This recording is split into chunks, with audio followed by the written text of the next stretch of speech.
تو حضور نبی کریم علیہ السلام نے فرمایا قد احلکم شہر عظیم شہر رمضان، فرمایا عظمت والا مہینہ بھی تم پر سایہ کرنے والا ہے، اور ایسا مہینہ ہے جو بابرکت مہینہ ہے۔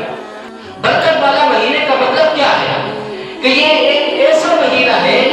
کہ جس کی ہر ساتھ اور ہر لمحے اور ہر لحظے کے اندر اللہ رب العالمین نے برکت رکھی۔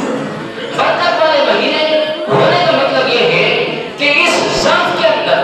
اس وقت کے اندر اور اس زمان کے اندر اتنی اللہ رب العالمین نے برکت رکھی ہے کہ اگر کوئی انسان اس ظرف اور اس وقت کے اندر عبادت کرتا ہے تو اللہ رب العالمین اس بندے کو بھی برکت دیتا ہے۔ اس لیے فرمایا قد اذلکم شہر عظیم شہر مبارک۔ آگے نبی کریم علیہ السلام نے اس اہم رکن کو بیان فرمایا جس کی وجہ سے اللہ رب العالمین نے اس پورے کے پورے مہینے کے اندر برکتیں اور رحمتیں اور سعادتیں رکھی ہیں۔ نبی کریم علیہ السلام نے ارشاد فرمایا یہ ایک ایسا مہینہ ہے جعل اللہ صیامہ فریضۃ وقیامہ تطوعا۔ نبی کریم علیہ السلام نے ارشاد فرمایا کہ اللہ تعالی نے اس مہینے کے روزوں کو فرض قرار دے دیا اور اس مہینے کے قیام کو نفل قرار دے دیا۔ تو اگر کوئی بندہ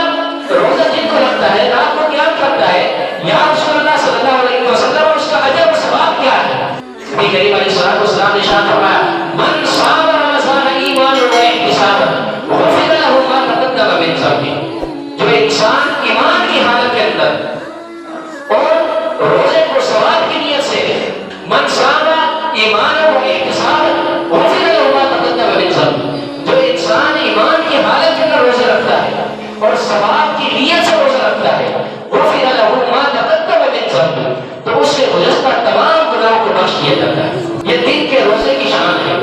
اور رات کے قیام کی کیا شان ہے؟ فرمایا من قام ایمانا و احتسابا غفر له ما تقدم من ذنبه، فرمایا رات کو جو انسان ایمان کی حالت کے اندر ثواب کی نیت سے قیام کرے گا اللہ رب العالمین اس کے بھی صغیرہ کبیرہ گناہوں کو معاف فرمائے گا۔ نبی کریم علیہ السلام نے ارشاد فرمایا کہ جو انسان دن کے اندر روزہ رکھے گا